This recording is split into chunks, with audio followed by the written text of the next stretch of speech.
With more than 850 million under 30 in 2018, Africa has the youngest population in the world. As vectors of dynamism and innovation, actors of social and political change, young people are an asset for the continent. Access to education, employment, security, and political participation is a priority for the women and men of tomorrow, just like the emergence of educated, responsible citizens is an essential condition for peace. Yet many still feel excluded and live in a climate of insecurity fueled by armed conflict, police repression, extremist groups, organized crime, and sexual and gender-based violence. In 2016, about 1 young person out of 4 lived in conflict or violence-prone areas. The expectations of Africa's youth in terms of freedom and security are immense.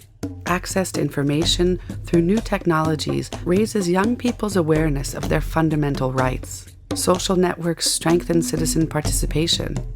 But the internet is also a space of rampant hate speech targeting vulnerable young people in a context of unemployment and social exclusion. When young Africans advocate for change, they are still too often exposed to police violence. According to NGOs, in 2017 and 2018, police repression of peaceful protest movements has increased. In some countries, young demonstrators were arrested in large numbers, beaten, and sometimes killed.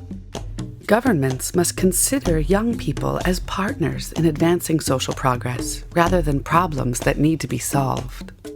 Young Africans throughout the continent have demonstrated they could be key players in peace building.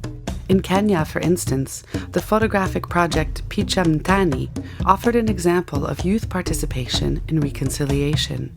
This initiative attracted more than 500,000 visitors and encouraged them to reflect on the community violence that marred the 2007-2008 election.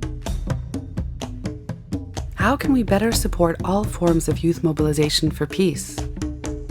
How can we involve youth better in peace building and reconciliation? How can we put an end to the insecurity that undermines the lives of millions of young Africans?